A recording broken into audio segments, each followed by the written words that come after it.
The aircraft carrier on the open sea. Its very presence can alter world events. Hopefully your presence will deter any type of combat from erupting, but when it doesn't, we're here to supply that combat force. It's a heavily fortified floating airport with fighter aircraft at the ready. Our mission is power projection. We have guys flying off the ship going hundreds of miles to do the nation's business. Bringing America's fighting power to every corner of the globe.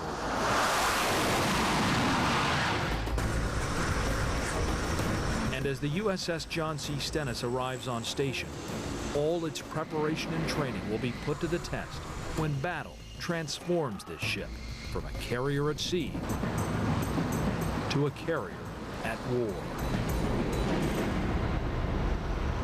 Welcome to CNN Presents. I'm Aaron Brown. They are the world's largest warships, super carriers, and they are certainly impressive from the outside, which is how we almost always see them. But to really understand these floating cities, you need to go inside. You need to see how the men and women live, see where they work, and see the considerable arsenal of tools that they work with. It is a side you virtually never see, the side CNN's Frank Buckley saw when he boarded the USS John Stennis as it set sail to join the War on Terror. Now, CNN presents Carrier at War.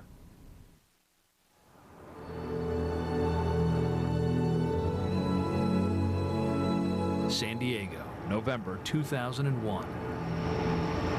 The carrier John C. Stennis deploys on a half-year journey, 2 months earlier than planned. The men and women on board will spend the December holidays at war. This super carrier arrives for battle in mid-December in the northern Arabian Sea. It relieves another carrier to join Operation Enduring Freedom. The first day on station, a somber reminder of why these sailors and airmen are here and why no one on this ship is complaining about the early deployment. Oh, say, can you see? This is no ordinary flag. It was found in the rubble of the World Trade Center. One of the first things that we had the opportunity to do was make the wind just right so that we could go ahead and unfurl the flag and take the time to really reflect on the reason that we deployed early and what we're really all about for this deployment. For many on board, including the battle group commander, Rear Admiral James Zortman, the flag was a direct link to events that already had a personal connection. This is personal to me. My last assignment before I came here was in the Pentagon. 21 of those people that were killed in the attack in the Pentagon worked directly for me. I went to a lot of funerals, I went to a lot of memorial services. And this aircraft carrier's armaments will play a key role in this phase of America's response to terrorism.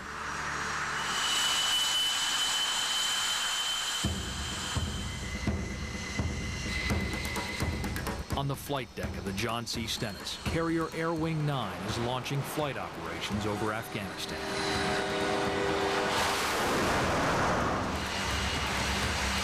I'm in command of the Air Wing, which would be the 73 or so airplanes that we have on board, and the 1,800 personnel that support those airplanes. And our job is basically put the flying team together and go out and execute the missions that we're assigned.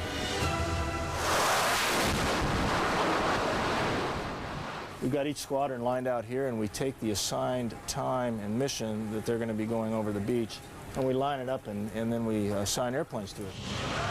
And if you look closely at the aircraft going into battle, you'll see more reminders of exactly what brought them here.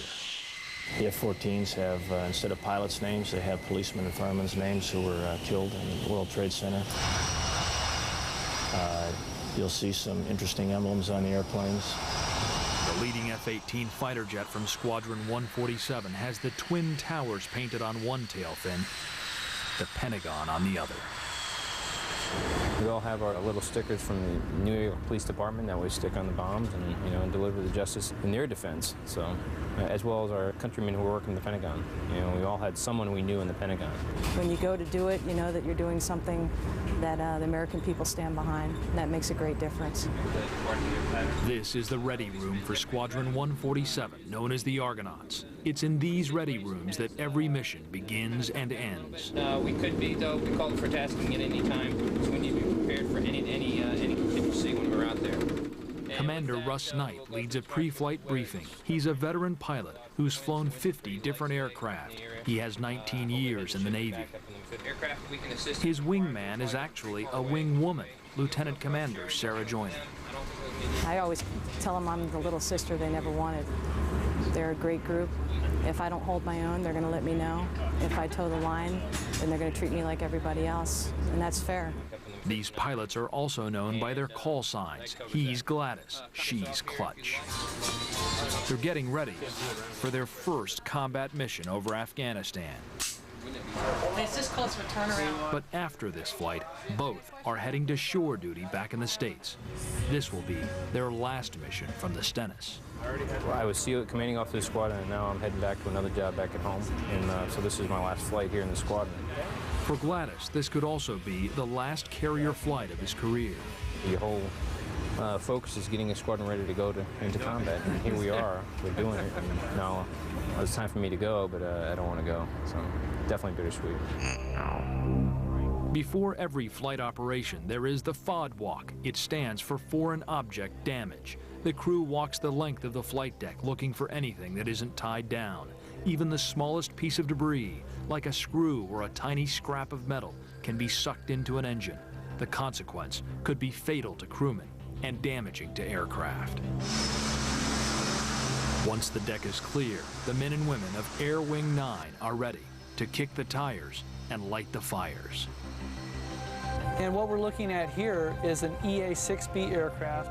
Captain James McDonnell watches over launch and recovery operations from the bridge. And of course, anybody that is commanding officer of an aircraft carrier is either a pilot or an NFO by trade, and been around it a lot, done a lot of carrier operations.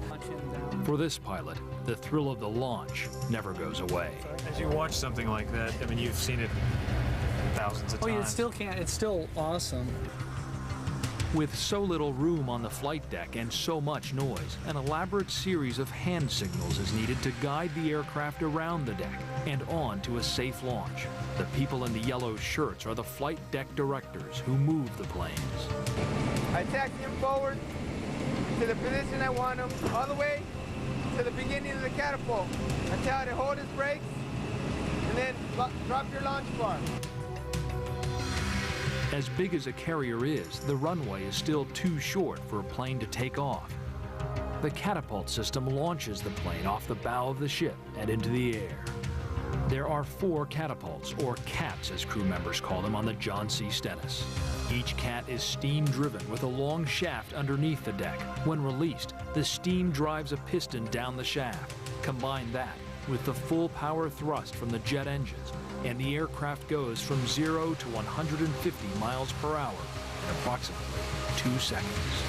The troubleshooter tells them power, power, power, check his positions, keep the nose down, touch his look, tells them to go.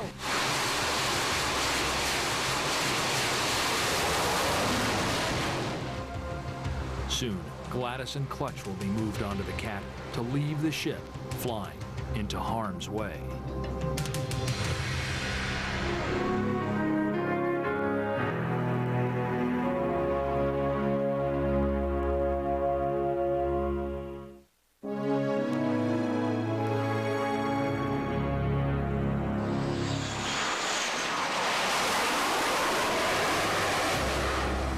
Night ops on the USS John C. Stennis.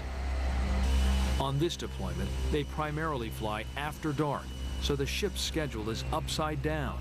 The crew sleeps by day and works all night. This is day 2 of wartime operations for the Stennis in Operation Enduring Freedom. For the next 12 hours into the morning, planes from the carrier will fly missions over Afghanistan. There's only a faint orange light on deck, punctuated by this. To adjust their eyes for night vision, crew members make their way through passageways glowing in dim red light. On the flight deck, a walkover check for debris is lit only by flashlight.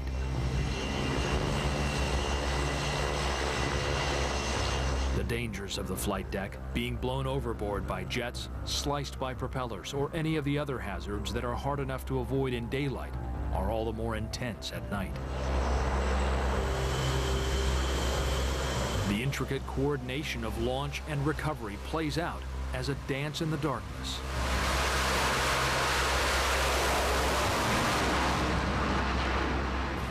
The complexity of it all has been described as a ballet, and if it is a ballet, the choreographer of the flight deck is this man here. He is the handler. TK, he's got problems there. Okay, I'm Lieutenant Fuentes, Frank Fuentes. I'm the aircraft handling officer on board Stennis here.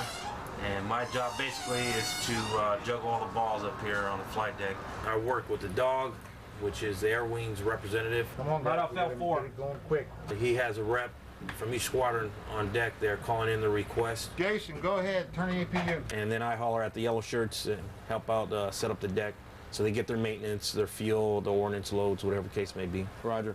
What we have here is a Ouija board. The Ouija board, as they call it, is a model of the flight deck. It shows the whereabouts of each of the Stennis' 73 aircraft. Amid all of the multi-million-dollar technology on the Stennis, something simple shows the status of each plane: nuts and bolts. It's our world's famous nutology here. All right, all carriers, all 12 carriers run some sort of system like this. Big Silver is first launch in the morning. He's earlier than the rest of the small Silver. 707's a second go now. Quick switch of the nuts and we're in there. 310.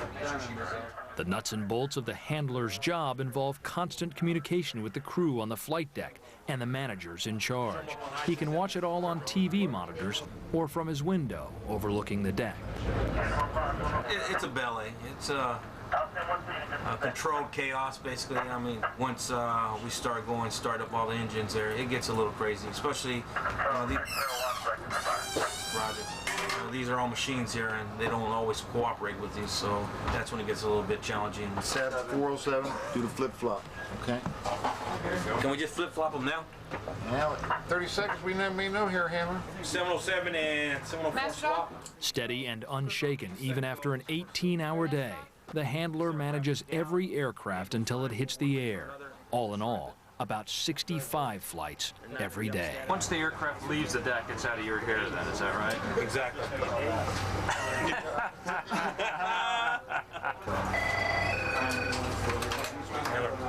Single deliveries, you deliver, then I'll deliver. Below deck. Doc, if you're going to man in a spare, why don't you grab it and bring it up there, okay? Okay, Sarah. It's the second pre-flight briefing of the night for Gladys and Clutch. Did you fly into Afghanistan last night, or will this be your... No, we were supposed to. We got canceled because some of the missions being cut back. So this will be your first flight in Afghanistan? Yes, sir, will be. They've been given the go-ahead for a mission that begins at dawn. A couple of hours before the flight, they leave the ready room to suit up for the mission. I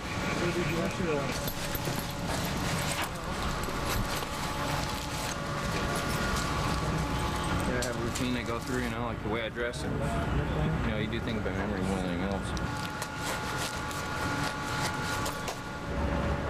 A pilot's flight suit is a complete survival system with oxygen mask, combat gear, and flotation devices. This will automatically inflate when it hits the water. This is where you store all of your survival items: handheld GPS, handheld compass, signal mirror, spare batteries, most likely for the GPS. The suit also inflates to keep the blood flowing to the brain when the gravitational force, or G's of flight maneuvers, press hard on the body. As the G's increase, it'll inflate, and it keeps them from going unconscious. How much does all of that weigh? Probably about 45 pounds, I'm guessing. We've never actually weighed it, but I would say at least 45 pounds. Do you feel it when you're in flight, or do you forget about it? No, when you're flying. Like I said, you don't notice it, you know, you just put it on it. Something doesn't feel right, then you twist and move and make it fit. You gonna grab a power bar, Sarah? I've got two. Grab one. I'll grab one. I've got all sorts of things in mind. Grab a power bar, bring that with us. What's your mission today? Close air support. In case our troops need help down on the ground, we'll be there to help them out. Commander Knight is too focused on his mission to reflect on the milestone he'll reach at the end of the mission, his 900th career landing. Well, right now I'm not thinking about that. I'll think about that later on. Sorry, what are you thinking about right now? Should just get suited up. When I get back to where, I'll think about the other things, Nostalgia of it maybe, but right now I'm not. It's not time to be nostalgic. Now's the time just to think about what I'm doing. It very well could be the last time he flies and lands on a carrier. That's huge. I think the main thing you look at is if you were in his shoes right now, that's quite a moment. That's a great moment.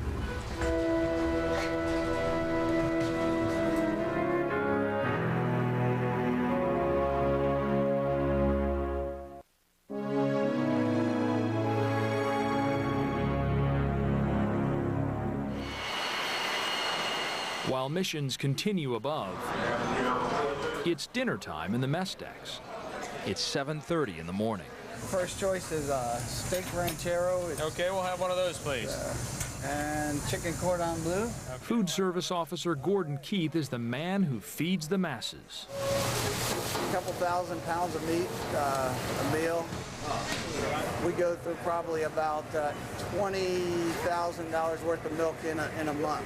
That's more than 600 gallons of milk every day. Add to that 180 dozen eggs and 900 pounds of fresh fruit every day. Not to mention the thousands of beans in this gigantic vat of chili. This is the tomato soup. We prepare about 400 to 600 portions. You make soup for 400 or 600 people? Yeah, because we're feeding thousands of people every day. Cooking for this crew is a massive operation that hopes for quality in all of the quantity. They can't use a lot of spices, so it's bland. They got to make for 5,000 people. So. Is this the modern day equivalent of peeling potatoes? I'd say so. Yeah. Nobody likes doing it, but it's got to get done. So. As dawn breaks over the Arabian Sea, squadrons return from their night missions, landing on the carrier after some 6 hours in the air. First, the fighter jets, the F-14 Tomcats and the F-18 Hornets. The ordnance men, or ordies as they're called, disarm the weapons. None of the planes on this mission have dropped any bombs. Also on deck, this radar-jamming EA-6B Prowler. This, the S-3 Viking. Its primary mission in this theater to refuel other carrier-based planes. Last on deck, the search and rescue helicopter, the Seahawk. As the green shirt maintenance crews tend to these aircraft, pilots from other squadrons get ready for the next wave of launches. Planes are refueled, their weapons prepared. And Gladys and Clutch come above deck to prep their F-18s for launch. Piece of cake. Winds are light, takes about an hour and a half to get up there. You gonna try to tell me I'm in a different aircraft? I'm not sure.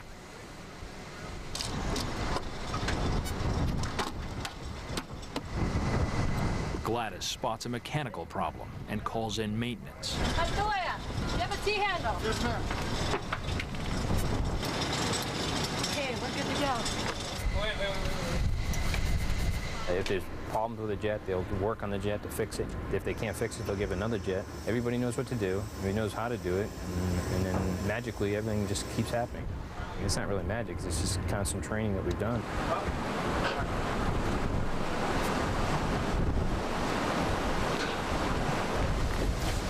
They'll climb up in them, and they'll go through starts. Typically about a half hour prior to the launch time. And once the starts begin, airplanes will be going through checks. Inside, the pilots are talking to one another, making sure all the ordnance and the weapons are working the way they're supposed to. They're programming the insides of the airplanes and computers to make sure they are set up for the missions that they have. Plane Captain Horatio Sanchez guides Gladys's plane, giving it a final check before launch. We're the first line of defense. If there are discrepancies, I catch it. He may not go, he might go. Depending on the discrepancy of how big it is, how small it is.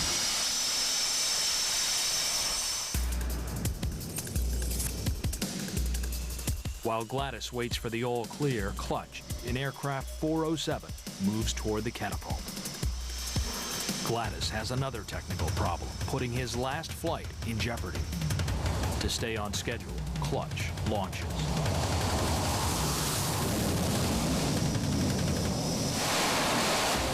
Along with other aircraft in the strike group, while the green shirts work things out for Gladys.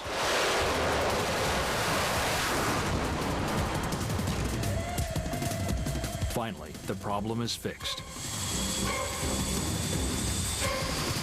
And Commander Knight launches from a carrier for the 900th time in his career on his first and last mission over Afghanistan. Finally get to bring the justice that we all rightly deserve to bring to Afghanistan. We get to do it today.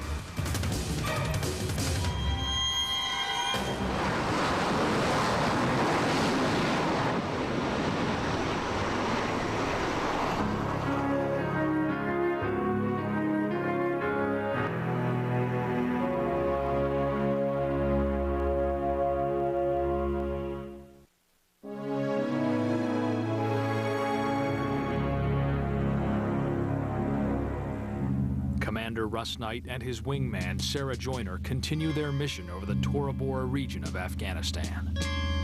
The aircraft in Air Wing 9 are directed from this center, commanded by the CAG, or Commander of the Air Group. This is CAG Ops, or Air Wing Ops, also referred to as Current Ops.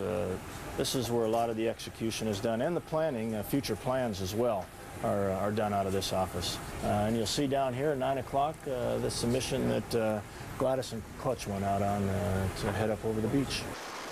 Most of the information about these flights is classified, but here's generally how missions over Afghanistan work.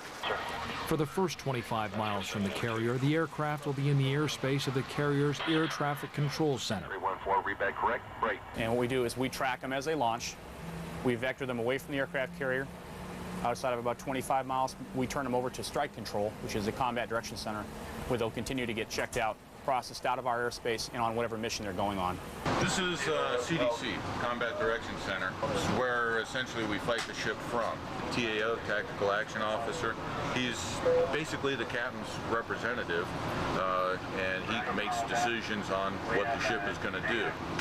On the other side of these monitors, we've got a section where our air intercept controllers sit. They're the guys that actually control our fighters.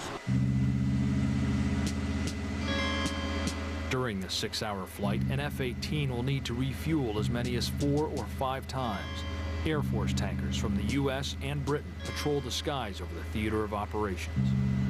They'll get gas if they need it. They could need to go several hundred miles, get gas along the way, and then go into a target area. If the mission calls for it, the fighters will drop their ordnance, the bombs that were armed before they left the carrier. Once they're within 25 miles of the ship again, the carrier's Air Traffic Control Center takes over again. Down 301, Roger, Angels 11. While missions are controlled from the upper decks, life on the carrier is just as active for more than 3,000 sailors who work below. Slice open the ship and you see the various levels from the top of the tower, known as the island, down to the flight deck and hangar bay, and deep down to the engine room. From top to bottom, the Stennis is more than 24 stories tall. If you start at the top of the ship, we have a whole suite of sensors and arrays up there that take care of our communications, control. Right above me is the air boss. He's actually the traffic tower, if you will, for this airport that we have. Next deck down is right here, the bridge. And the bridge, of course, makes sure that the aircraft carrier is going in the right direction and in the right place. Just beneath the flight deck is the hangar bay. You can think of a hangar bay as a garage. That's our garage for doing maintenance. Below and around the hangar bay are the mess areas where sailors eat and berthing areas where they sleep. While at sea, these sailors have very little privacy or personal space in which to store things. This is a typical enlisted person's sleeping area, and this is about the extent of the privacy that they have. A curtain that they can pull to shut out the world. As for storage, each person has one stand-up locker, and then they have this, the area underneath their bed. In here, they have to store their uniforms, their clothing, all of their personal effects for a 6-month deployment. What is that like, this kind of living in close quarters? Living conditions can definitely be difficult. It's one of the sacrifices that we're making. It's difficult to get alone time, and everybody needs their alone time. Go deeper down in the ship and you reach other areas that keep this place humming. We have a whole array of things from engineering auxiliaries to manufacturing. At the bottom of the ship, the engine room and storage tanks for water and jet fuel. So we've got a huge reservoir fuel. We've got a little over 3.5 million gallons of jet fuel on board to service these thirsty aircraft. After missions that can last more than 6 hours in the air, the aircraft come home. The flight deck of the John C. Stennis is ready for recovery. Aircraft returning to the carrier have to land on a runway that is brutally short. The entire landing area is only about 450 feet long for an aircraft that is traveling at approximately 150 miles per hour. Arresting gear on the deck make the landing possible. Basically, it's a controlled crash. That arresting gear is made up of 4 cables strung across the flight deck. A tailhook dangles from the rear of the aircraft. As the plane hits the deck, the tailhook snags the cable, bringing it to a dead stop in less than 3 seconds. The tailhook has been around since the earliest carrier landings, and the process of recovering aircraft has been refined and perfected over decades of trial and error. The pilot is guided to landing by the Landing Signal Officer, or LSO. They also rate each trap, as these arrested landings are called. Any of the 4 cables will stop the plane, but ideally a pilot will trap the 3rd cable. The runway is simply too short to handle a landing without the wires, which is why pilots gun their engines to full power as soon as their wheels hit the deck. If they miss the wires, it's a touch and go, and they speed off to try again. This they call the bolter.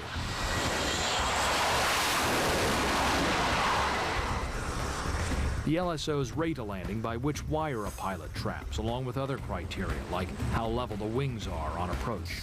The best a pilot can do, a grade of OK from the LSO. Lower marks work against their career average. Most of the airplanes can latch up an automatic landing system that will land the airplane for you. Most of the pilots really don't like it. They trust themselves much more than they trust the equipment.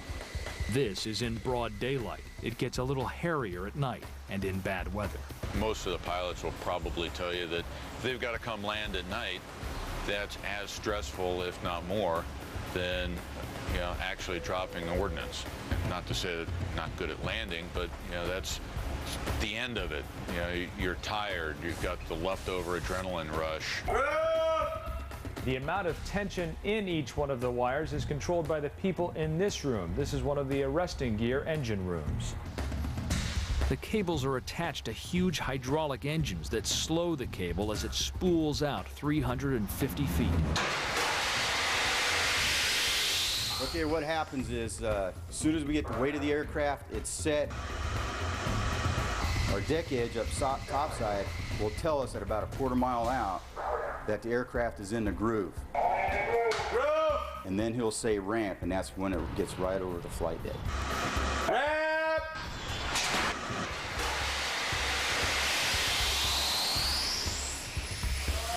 Commanders Gladys and Clutch are about to return from their first mission over Afghanistan. For Russ, Gladys Knight, it will mark a major milestone in a naval aviator's career. It'll be his 900th carrier landing, and it could be the last of his career.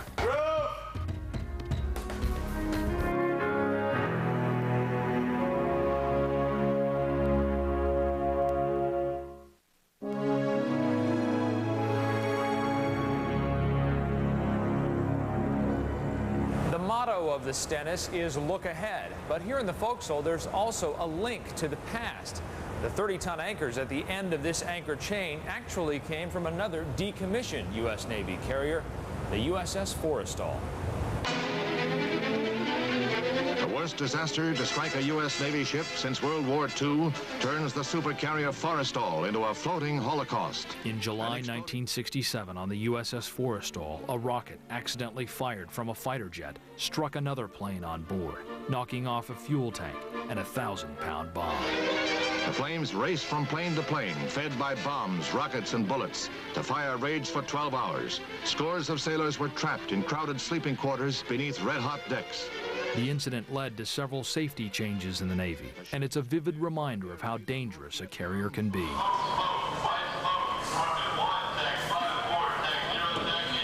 We have an at-sea fire party drill going here, and it's something we do every day. Keeps our primary responders sharp and in tune. There's only so far you can go on a ship, and you can't run away from the fire very easily. So our biggest concern is that smoke or whatever hazard is associated with the casualty would spread throughout the ship and start to kill sailors. They're headed on their way to the sea. All throughout the ship we have petroleum products running throughout the piping that's going over our heads. We have electricity, high voltage electricity, hazardous material. In a given month of constant operations at sea and combat operations like we are right now, you're going to see 1 or 2 or maybe 3 actual casualties. It's just the nature of the business. Just like every Marine's a rifleman, every sailor's a firefighter. And when there are casualties, the ship is ready. The sick bay has fully equipped operating rooms. We can do any surgery imaginable. We even have complete laparoscopic. We've been out here a month and a half, and we've done, I think, 24 surgeries. For the citizens of the floating city of Stennis, there are a few hometown amenities that keep life on an even keel. The library, where sailors can email home. The barber shop with 250 haircuts served daily. The post office chock full of holiday gifts from home. And with a crew of 5,000, the dirty clothes can pile up fast. Colossal washers and dryers are kept spinning 24 hours a day. How much laundry is generated every night on the Stennis? We'll take a look inside this room. They do about 6,600 pounds of laundry every day on this ship, each one of these bags containing dirty clothes. And to keep fit, there's a weight training room. And the hangar deck fills double duty as aerobics studio and boxing ring, keeping the crew in fighting shape.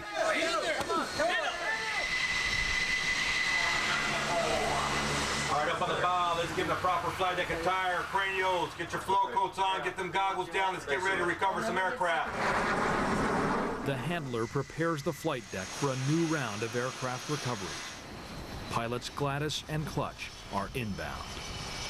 And remember, aircraft 407, that's that wash job there. We're going to park it. That true dog. Hey, let Jason know 407 is going up the throat. Okay, go ahead. Get their buckets and everything ready up there. Thanks, guys. Thank you. Lieutenant Commander Sarah Joyner, known as Clutch, is about to experience a Navy tradition in honor of her last flight with the squadron. Pilot out of 407, this is the last flight. So when she parks her aircraft, they're going to get her all wet. Leading the squadron in, Commander Russ Knight, call sign Gladys, in the groove a quarter-mile out. He traps the wire for a remarkable 900th time in his Navy career.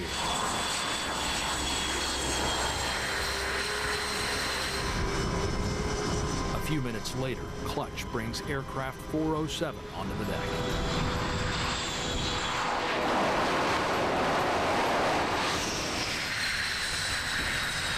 Aboard John C. Stennis, good morning, this is the captain. Commander Knight, call sign Gladys, did his 900th trap and his last trap aboard John C. Stennis, at least for this trip over in aircraft number 401.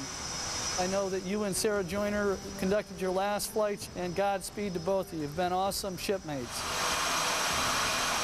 They'd love to see it through this deployment. They know that they have other things in their professional and their personal lives. They've been relieved, but they won't be replaced. Hey, congratulations. Russ is a wonderful pilot and a wonderful human being, and it's almost impossible to overstate how significant his service is. He routinely touches several hundred lives a day. They do not fire their weapons during a 6-hour-long mission.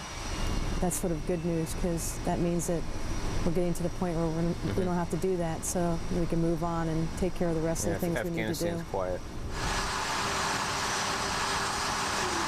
Every time you finish up with the squadron, they do what's called basically a wetting down. They throw water on you and haul you in, and if we were probably in the States, we'd pop some champagne or something and see you off, but we're on the boat, so. How did that feel? It felt actually really good. I had a little problem with the aircraft. It didn't have any cooling. So it was about 100 degrees. So of all the things that they could have done at that point, getting doused was pretty good.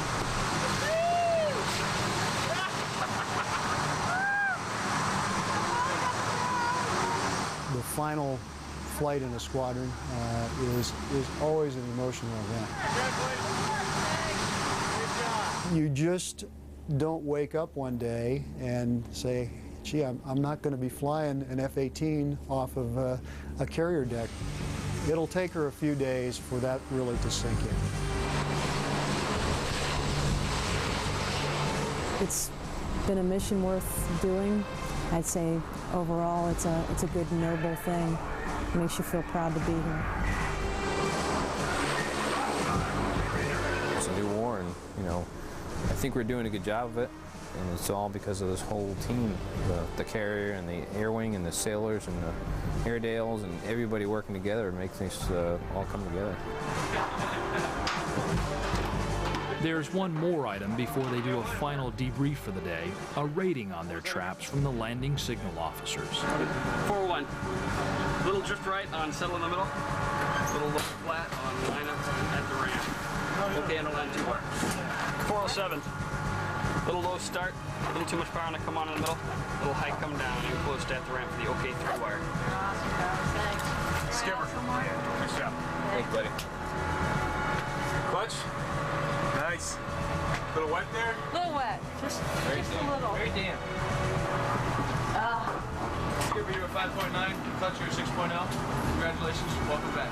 And with that, these pilots will call it a night. It's the middle of the day.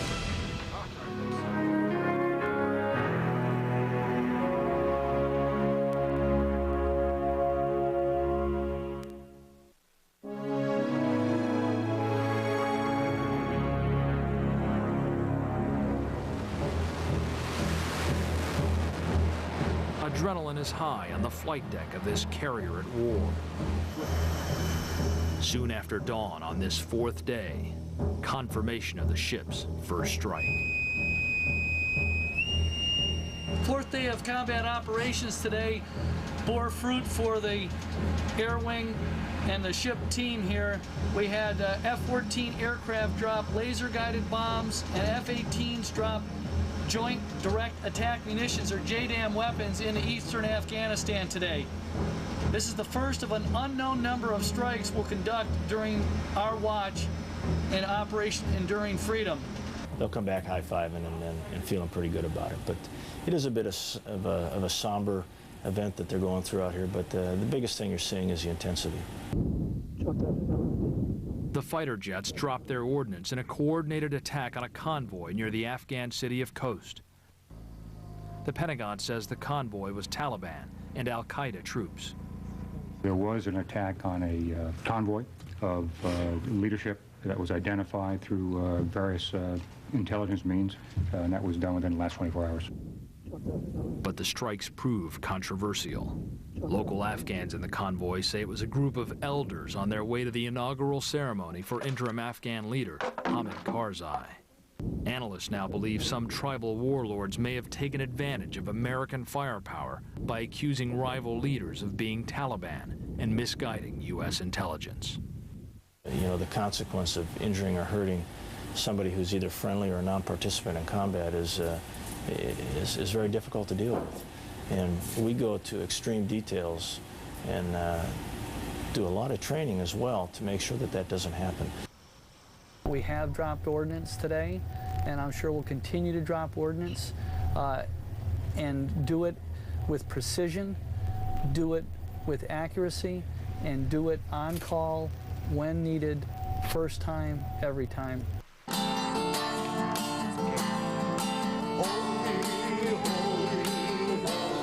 As the John C. Stennis nears the end of its first week of operations in the Arabian Sea, Christmas is only a few days away. Though a choir rehearses in the chapel for a Christmas event, for the crew, it's just another work day. Their first day off won't be for another 3 weeks. It's another day for me. When I'm out here, I don't look at a calendar, I don't think about it. I stay busy at work.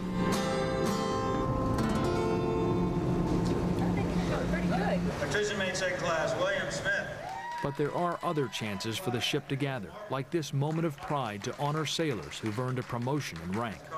It's called a frocking ceremony.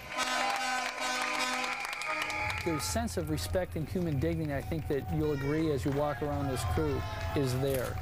Because if they take care of one another, the whole community comes together. They fall together as a team, or they win together as a team. And I always encourage them to take care of themselves. Because if they don't take care of themselves, then it kind of all falls apart at the seams. The last time we saw this sailor, he was washing dishes in the galley. Now he's been promoted. And pilots Sarah Clutch Joyner and Russ Gladys Knight say their final goodbyes. Everybody calm down, let's go. Before boarding the cargo flight off the USS Stennis. They'll be home in time for Christmas. Well, I've been here for 4.5 years, and it's probably time to go, but I'm going to miss them. They're pretty much my family right now, with my family away from my family. Savoring flight, only seconds before the door closes. This is the best tour of my life. 19 years in the Navy, it's been the best tour of my life.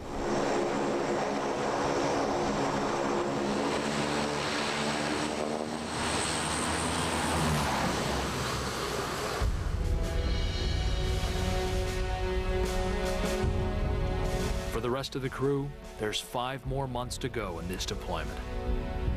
And no one knows how long America's new war on terrorism will keep the USS John C. Stennis engaged in battle, on highest alert as a carrier at war. If we continue with the pride and the professionalism we've shown to date, we can't do anything but be successful. Please make sure you take care of your ship, take care of yourselves, and take care of your shipmates.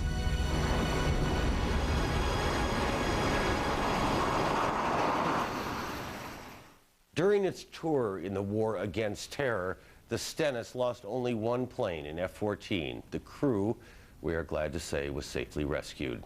That's this edition of CNN Presents. I'm Aaron Brown. Thanks for joining us. Experience the fierce air power of the U.S. military. B-52s struck terror in the hearts of every adversary.